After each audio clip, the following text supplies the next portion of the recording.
Okay.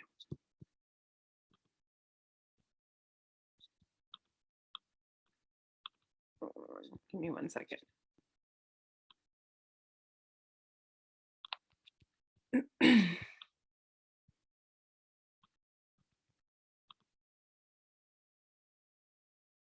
Okay.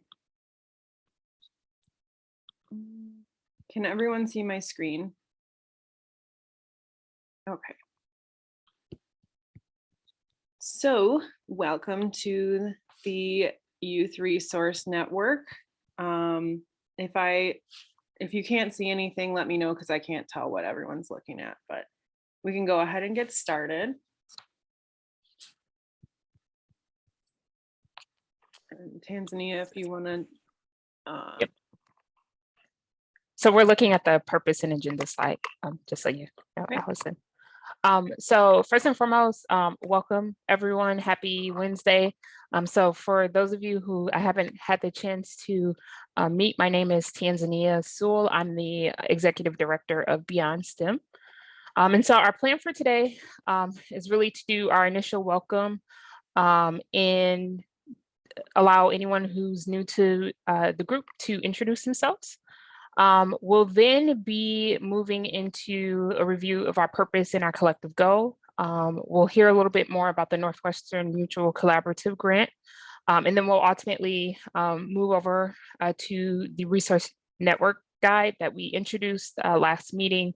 And I know some of you have taken the time already to contribute. We'll then close and we'll talk a little bit more about our November meeting. The one thing I do want to just get a feel for now, and we can definitely discuss this as we close, is our tolerance for an in-person meeting. So it's something that we've been chatting about as a way for us to really accelerate some of the work that we're doing. So just kind of keep that in the back of your mind. We'll ask again towards the end of the meeting. Is there anyone new to the group who wants to introduce themselves? Sure, I'll introduce myself again. Although Milwaukee rep isn't new to the group, but I am because I was on maternity leave. Hi, everyone. My name is Njeme Russell Kamara, and I am the Associate Director of Engagement at Milwaukee rep. And I'm so excited to join this group.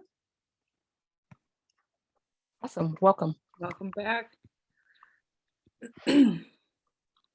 Anyone else new to the group that wants to introduce themselves? Yeah, I can introduce myself again.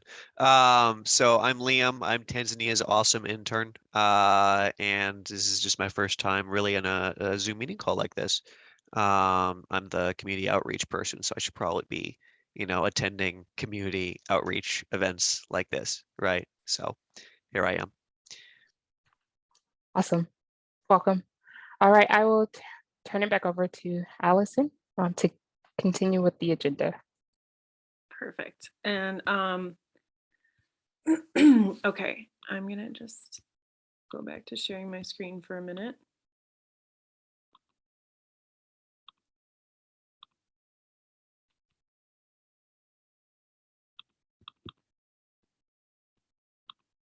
Okay, so just to review, and for anyone who's new today, we started this youth resource network to create a bit of a collective for partners and organizations and initiatives that are working on the South Side and beyond to create youth enrichment opportunities. As we've been kind of getting to know each other and deciding what we want to focus on, we're hoping to kind of identify, we have kind of 4 main areas. So we're hoping to identify gaps that may exist. We're hoping to expand our reach individually and as a group. We're hoping to strengthen connections between each other and between other organizations and efforts. And then we're also looking to align our efforts together. So we've had some discussion about what we may want to focus on as we start working toward collective goals. And the first one we kind of centered on was increasing the number of youth participating in programming. We had a couple others that we considered, and they it seems like they'll be able to work themselves in pretty well to this initial goal. So as we continue working on this initial goal, we can find ways to incorporate the other goals and start talking about some of the other things we came up with, like resource network and whatnot. All right, and then before we jump into the discussion, I wanted to let everyone know about this collaborative grant opportunity that's coming up. So many of us are partners of Northwestern Mutual, and this cycle, they're going to be introducing a collaborative grant. I think they sent out invitations for an informational session.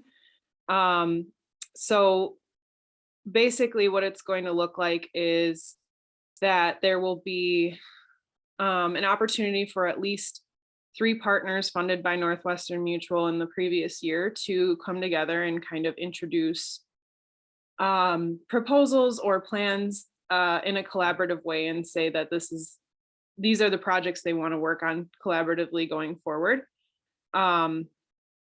It will or can include the anchor organization for each neighborhood, such as Muskego Way Forward, but it's really a call to kind of have these partners work together on things, and some of them already are in the works. So that's something that's going to be ongoing this year, and it's something that we wanted to just bring up in this session because it can probably help kind of shape some of the things we talk about, or, you know, it might be good for us to consider ways in which we could apply. They're going to be having some meetings coming up, and it is for the partners who were funded previously, but there is an opportunity for people who have not been partners before to join in. If anybody, Mary or Rachel, if you want to add anything about that I missed. I think that was very clear. If anyone has any questions, we could take them, but other than that, I think that was good. Yep. Okay. So yeah, we just wanted to throw that out there. If you have any questions, you can always, you know, just raise a hand or put it in the chat and we'll try to answer that. But that's something we'll continue talking about, especially after we have the info sessions and learn a little more about how this will work.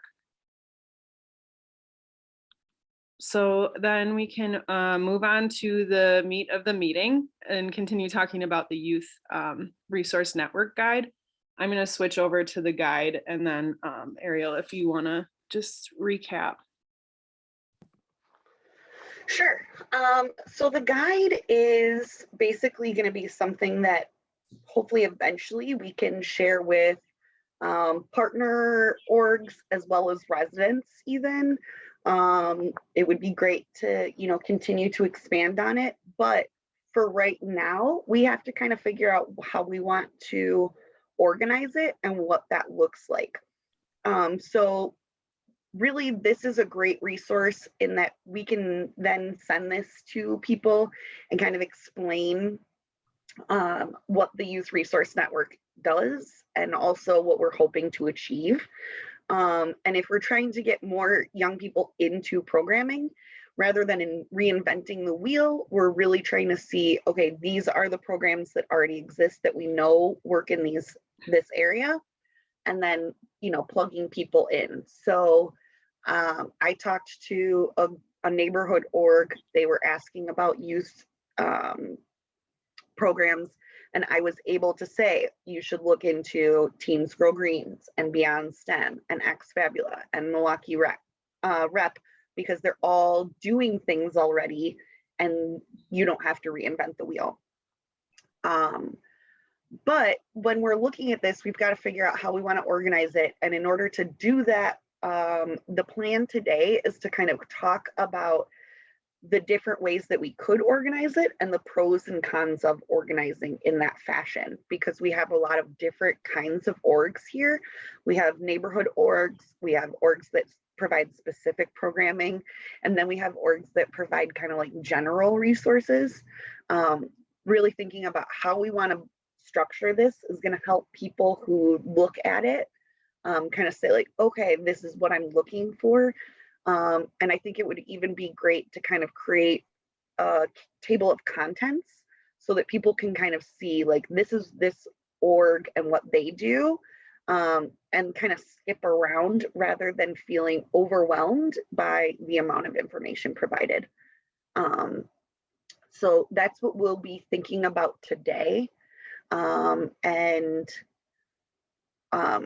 some of these things might actually kind of help us, looking at the template to follow, some of these things might actually help us decide how we want to organize it, whether it's by youth age groups, whether it's by the type of programming offered, whether it's virtual or in programming or in person. And then also things like location-based versus programs-based. I know that some of these groups really don't have a physical location, but they have programming that they can bring to other folks and vice versa. So really trying to figure out where do we fit in and how is this going to make the most sense. Also, I would really like to encourage folks, because today we're going to be talking about how we want to organize those things, please make sure that your org is in there. Certainly if we start organizing, you know, and then people add more stuff, that might influence how we do this. So ideally, everyone will have their slides in there and updated by the next meeting, please, and thank you.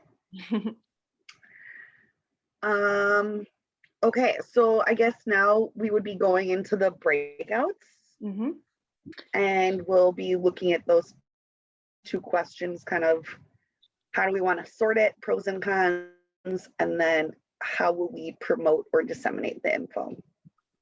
And I'm just gonna drop the questions again into the chat so you have them. And then I'll put everyone into breakout rooms. We're aiming for about 10 minutes for you to discuss these questions, and then we'll come back and talk about it as a larger group. So give me one moment. I'll play the Jeopardy music.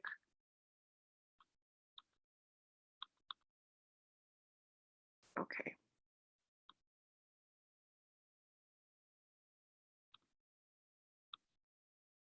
Okay, there we go. And see you in 10 minutes.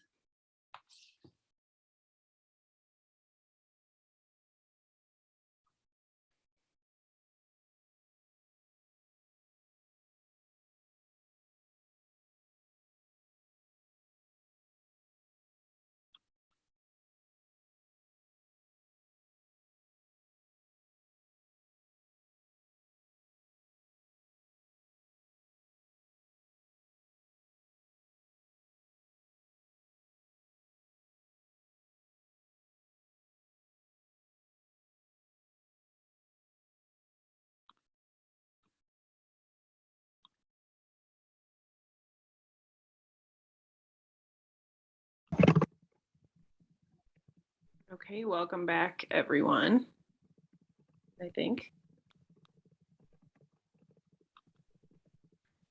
And then we did have a couple people join, Deontay and Samantha.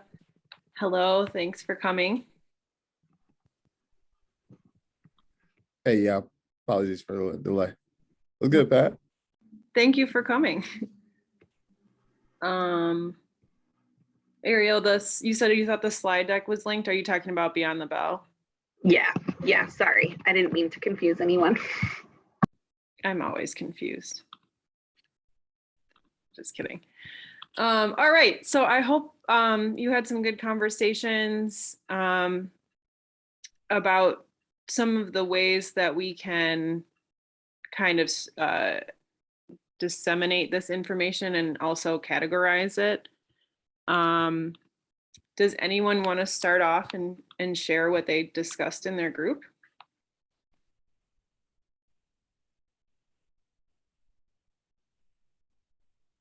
Any brave souls?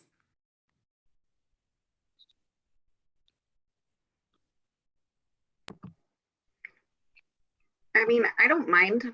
I can start. I was with Rachel and Patrick, and we had a couple of things that we were trying to figure out.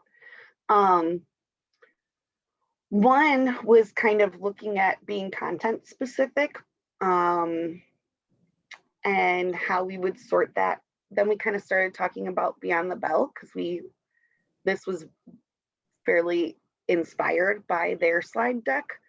And it looks like they've really kind of turned a lot of this information into a website. But then we were saying it's not necessarily that easy for like parents to understand the website. You'd have to kind of have a really specific idea of what you were looking for already. And so, you know, we were kind of trying to figure out how to make it more accessible for the most amount of people. Like if we're still just trying to share with orgs, that would be different than if we're trying to share with parents. But really it is like the parents and the families that need to know about the cool resources that we have. So that is really kind of the end goal, is having it accessible and understandable for parents. Can you talk a little, can you elaborate on why it seems like inaccessible or hard to understand? Not our slide deck, the website. Right. Beyond the Bell. Oh, so they have two options. They have a calendar of events, and then they also have like a programs list that it looks like they used their slides and inputted it into like LandGrid, which is cool because then you can see where things are, but you almost have to know what you're looking for. So if I'm a parent and I want to find programming for my young people, but I don't necessarily want them in art or sports or whatever, now I have to decide on which things I want to use to kind of categorize my search.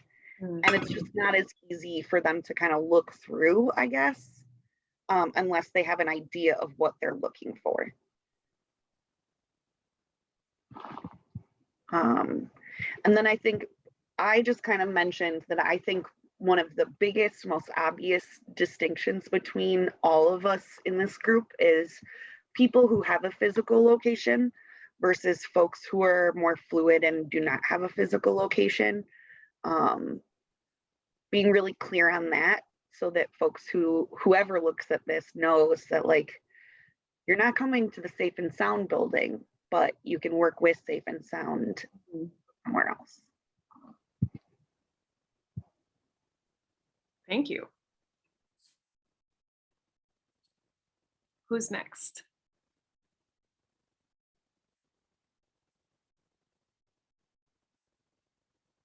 I can go. I jumped in a little bit late, but we along the same vein thought that a website might be a useful place to display this information, and you know, that leads to a lot of opportunities to categorize a little more fluidly, I think. So that was a conversation we kind of had. And then more specifically, I guess, some of the things that we were talking about categorizing by were program type, like the subject or the, you know, as in like the Milwaukee Rec guidebook, you can kind of categorize it by the type of class or program that you're getting. Age range would be another one. And then we even talked about like potentially, you know, using a color coding system or something like the Milwaukee Film Festival guidebook to kind of break down that information.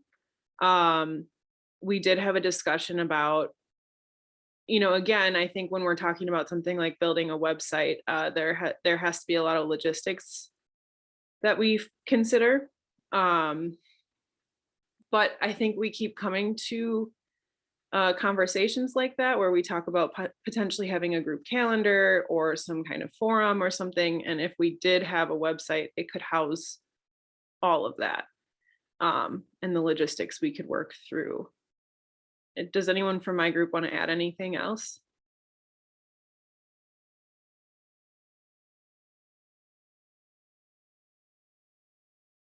Okay. Then I think there was maybe one or two other groups. Yeah, so we had also focused on the different categories in our group. One of the things that we talked about was having it organized by potentially age range. So if I'm an 8-year-old, I can look specifically where I need to look, and it's okay if our organizations and logos repeat. Same thing if I'm like a 12-year-old, I know exactly where to look. And then also next to the organization logo, having the location of the organization. So we talk about like accessibility, knowing where it is, how far do I need to travel as a 12-year-old or as a parent to take my child there. And then the other thing we talked about is categorizing also by like language accessibility. So if I am a Hmong family and I need things be translated in Hmong, or if I need things be translated in Spanish or French, that like I know what activities can serve. Let's see. We also talked about methods of how do we get it into Milwaukee Public Schools and some of our organizations. So I don't know if anyone else from my group wants to talk about that a bit more.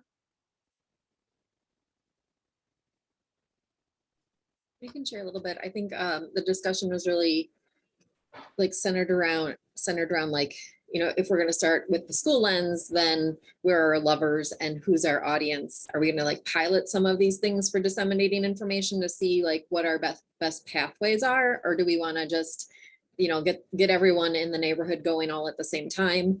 And then another facet of the conversation was, you know, this is a group of organizations. We probably all have other organizations that we also partner with. And then how could we like leverage those partners as well to help get information out to even more families? And we talked about, you know, is duplication of messaging necessarily a bad thing, or are more touch points from multiple organizations perhaps a good thing in terms of like cohesiveness and families hearing the same message over and over, but from different organizations?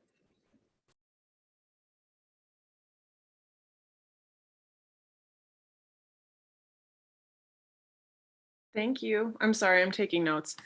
I think all of that is like really great, a really great place to start when we're considering how to categorize, and also like as we move forward, how we disseminate this. And I think as we continue to fill out the guide, a lot of that information will become even clearer.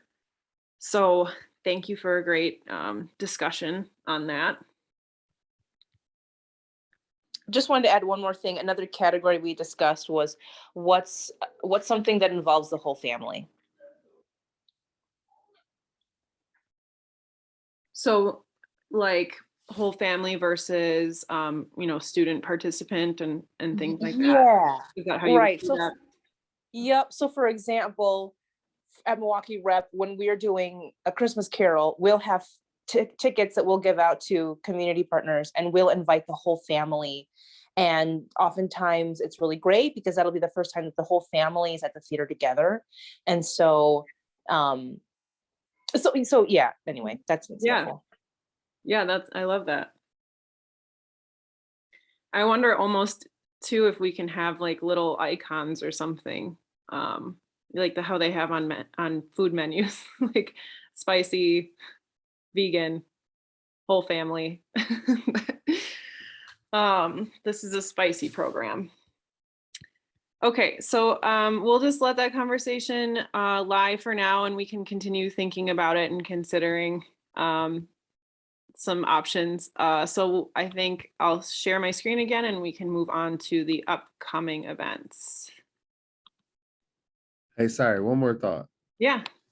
Because I think word of mouth is everything, right? So it's those grassroots. We talk about grassroots, but I always say that there's a layer beneath grassroots as well. And that's like that grandmother that's on the neighborhood block that is like the go-to for anything. You locked out of your house, this is the house you go to. So really figuring out if there's a way to get like the unidentified people, somebody knows them. Like Milwaukee is what, 2 degrees? I say it's 1.5 degrees of separation. So who is that grandmother on the block? Who's that group home leader? Who's like just like thinking through that lens? Yeah, I just think I just said a lot, but yeah, you know, just going into that, like figuring out who are the layers beneath that don't have access, that wouldn't readily go online and be like, hey, what resources are available for young people? And I think the biggest piece of that is just getting people to champion it. The more people got our conversations that got our name or got the resource name in their mouths at tables that we're not present, I think is absolutely vital. So also talking about it at every single chance we get. And Absolutely. And getting others to talk about it every chance they get, Mhm. right? Like, and they have to be vested and see value in it as well. So You know what, as you were talking about that, you said something that I guess would be worth noting too, as if we're considering something like a website or a digital platform, we will have to make sure that we make it accessible to people who don't have internet access or a computer. So, you know, some form of printed resource guide would be useful as well. I think one thing I'm hearing as a common thread here is that we want to make sure we understand who the end user is for the guide, because I think that's going to drive what we do. And a website is absolutely fine, as you said, Allison, but we also want to make sure internet is not a barrier to acquiring information. And Deontay, you made a great point as well around, you know, making sure it's these things are discussed around the table as opposed to, you know, someone like going and looking on a website. So I think if we get clarity on, you know, what the target groups are, that will help to determine what our path forward should be. I was also just wondering if like website versus app, and if there's advantages to having an app versus going the traditional website route. And again, thinking of audience too, like, are kids more likely to go to a website or an app, but then families too? And again, I think to your point, Tanzania, like, who's our target audience for the end product? Right. Yeah. I do think an app would be like a lot more in depth than like building a website, but along those lines, we could make sure that like the website being accessible and easy to read on a mobile platform can be absolutely a priority. I think that's kind of, if it doesn't work on a phone and like you're at an event and you want to look at some other stuff for related organizations, like it needs to work on a phone. You need to be able to get that information on a phone. So I like the general gist of like the app, like mobile idea. I just don't think it should be like, we just don't have the resources right now, I feel, to make an app. I could be wrong, but it feels like a website's a bit more of a straightforward way of doing that. I mean, I know Google Sites, you can build them in a way that they're easily accessible on your phone in terms of layout. And then I was just digging in to see if there's any free like app development programs. And it seems like there might be some options. Again, I think it kind of just depends. I was just thinking in terms of like, where do young people go? That sort of thing. But I think having a digital platform, and then like we've also said, having something that is more traditional for communication is important as well. So who's running our TikTok is what we have to figure out. hey, and to that point though, I think there may be an opportunity. Like, we got a lot of resources at the table, and I just shared this and someone looked at me crazy, so hopefully nobody looks at me crazy. But oftentimes we talk about resources in the terms of dollars and cents, right? But I believe like the people power is the most powerful thing and the most resourceful thing there is. And I'm thinking like just the people at the table, like if there's some young people that we have, that we can get some stipends, we can get them some tickets to the Bucks game, we can get like as compensation for developing the app. So I don't think we need to reach too far. I don't know how complicated the app development is, but like I'm super anti-social media, but I think if we can get like utilize young people to own this, because then that's another population that we also can get to champion it as well, because it's something that they created. So Mhm. just a thought there. I think that's kind of what Ariel said in the chat as well. And I was thinking there's got to be someone here who either does or knows someone who can help us with that. So that's a really good thing to consider as we keep thinking about this. I'm happy to send out a couple messages and see if there are schools within MPS. I'm pretty sure we have coding programs. I couldn't tell you exactly. I know like Golda, I think, but let me send a couple emails and I'll get back to the team on that question. Also, Patrick said Bradley Tech has web development courses too. Cool. Great. This is great. Thank you. I do want to give us a chance to do events and kind of just the wrap up details and everything. So I'm going to share my screen and take it away, Ariel. Is someone typing? Because I just realized that I closed it. I can pull it back up, but somebody would probably need. Oh, Mary, you're on it. Thank you so much. Awesome. So I'm just going to throw this out there. If you would like, send me an email with flyers and this information, and I'm more than happy to add this to Safe and Sound's website. We get a decent number of folks who check that. And it's like a Google Calendar. But certainly if you're not interested, that's fine. But if you are, send it directly to me. I'll put my email in the chat. But upcoming events, please share those with us so that we can disseminate to other folks, especially if it's open to the public. Anybody got something?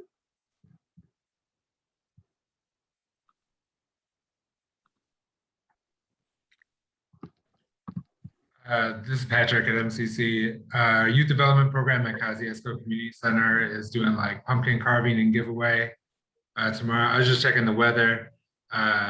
We might be indoors for it. We were trying to do something bigger outside. But that is tomorrow from 4:30 until 6 at Kosciuszko.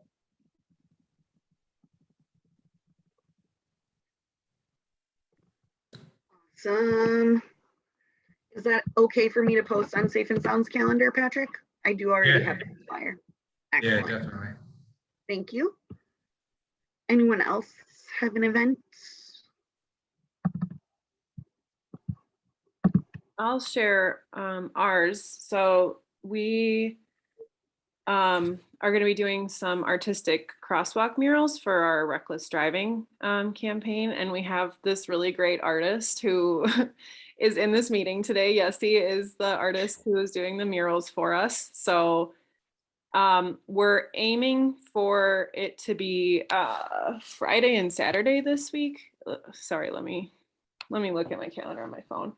It was going to be Thursday Thursday and Friday, but the rain might push us back. So Edith and I were talking, and it might be pushed back till next week. And so that with that, the streets will be closed off. It's going to be 22nd and 25th on Mitchell. But we're going to be having a community paint session. If it gets pushed back, it'll be Friday the 5th from 4 to 6.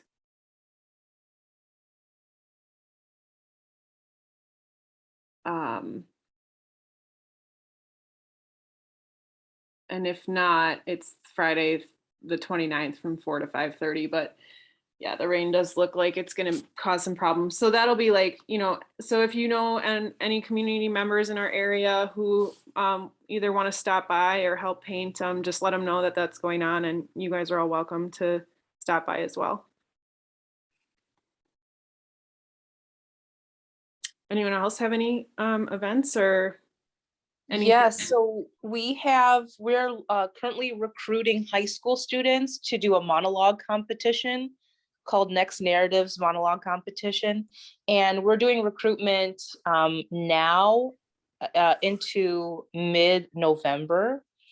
And basically how it works is we have students who compete from their different high schools. They compete in Wisconsin, and then they make it to regionals. And then the final is they get to perform in a Broadway theater, and we fly them there. And they win the competition, they win a scholarship. So we're currently doing recruitment for that right now. So if you guys know any folks who are into, who love spoken word or love performing, send them our way. Do you guys have a flyer for that? Yes, and I will email it to you. Awesome. I'll definitely share that on our social media. Every young man that was in attendance at the barber shop on Monday got those flyers. So if I have the flyers, they will get out to people. Please send me your flyers.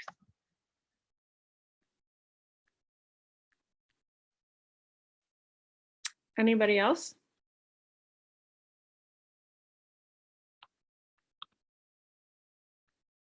Okay. Awesome. And again, as Ariel said, yeah, you can just, Ariel, do you want to put your email in the chat one more time? So if you have anything, give it to her and she'll, like, you know, between meetings and whatnot, and she can spread the word.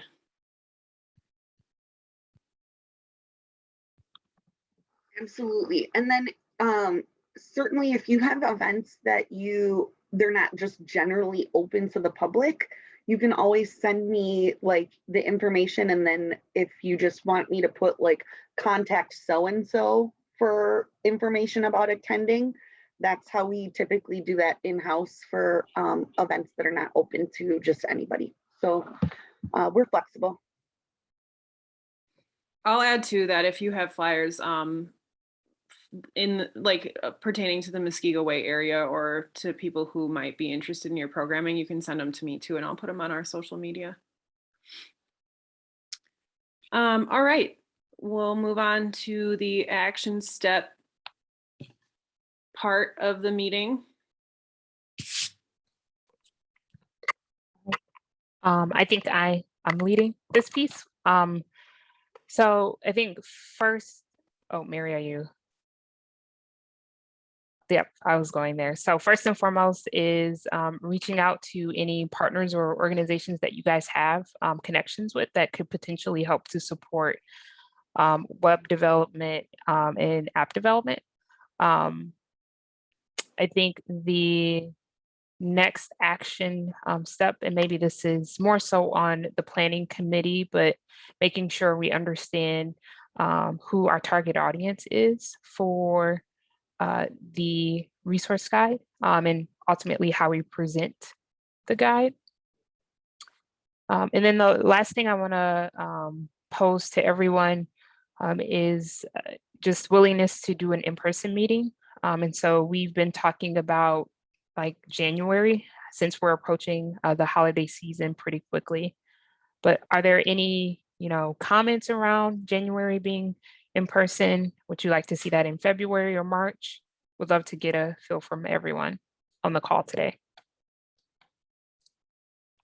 Ariel says Zoom yes. is done. I'm casting my out. So come on. You said December? No. Yeah. Okay. Well, our reason for January was just so that we could be extra sure. And I think too, like, as long as we're meeting masked and distanced and, pertaining to all the safety protocol, I think a lot of us have been doing some type of meetings that way. But we picked January just because then we're like, we can really make sure we know where things are at with COVID. And that was the reason for that. So. Okay. So I didn't hear any objections to January, but definitely if you do, feel free to reach out via email. And so I think that action step for the planning committee as well would be to select a date and get some feedback and get something on the calendar for January. Mm-hmm.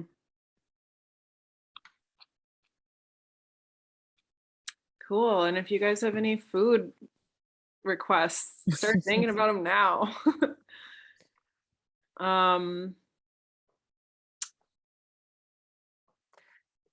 Did I miss anything? Does anyone want to lead the cheer at our next meeting? And then also just maybe adding for any organization that didn't put their slide into the resource guide to do that by our next meeting. Thank you.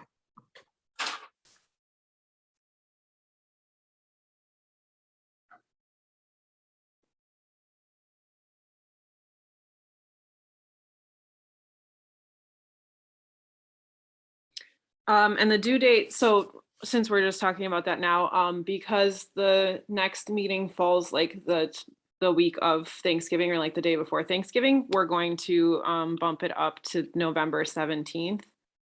And I'll make that adjustment in the calendar after this meeting, but just so you're all aware, it's going to be the 17th and not the following week. So that's when we would hope you have your slides completed. And it doesn't have to be 2 slides, it can be 1 slide. Just get it on there so we can start looking at how we can actually, categorize this information.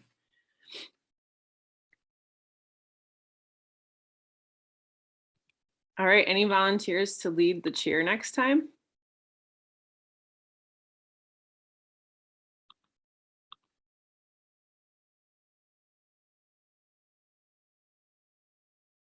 Nobody?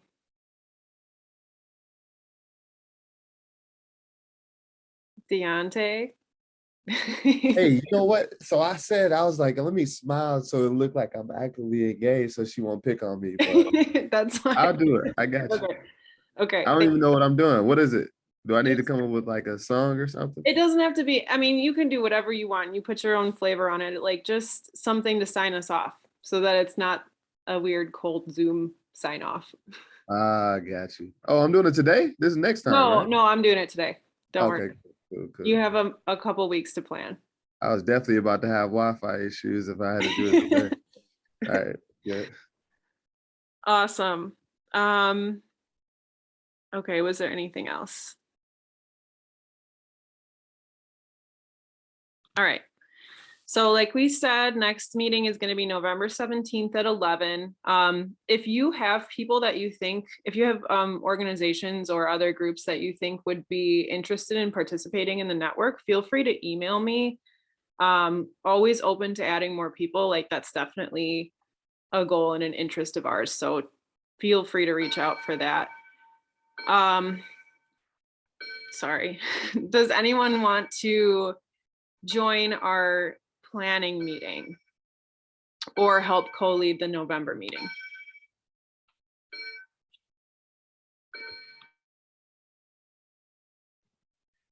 Allison, I'm happy to join the planning meeting. Awesome. Thank you, Patrick.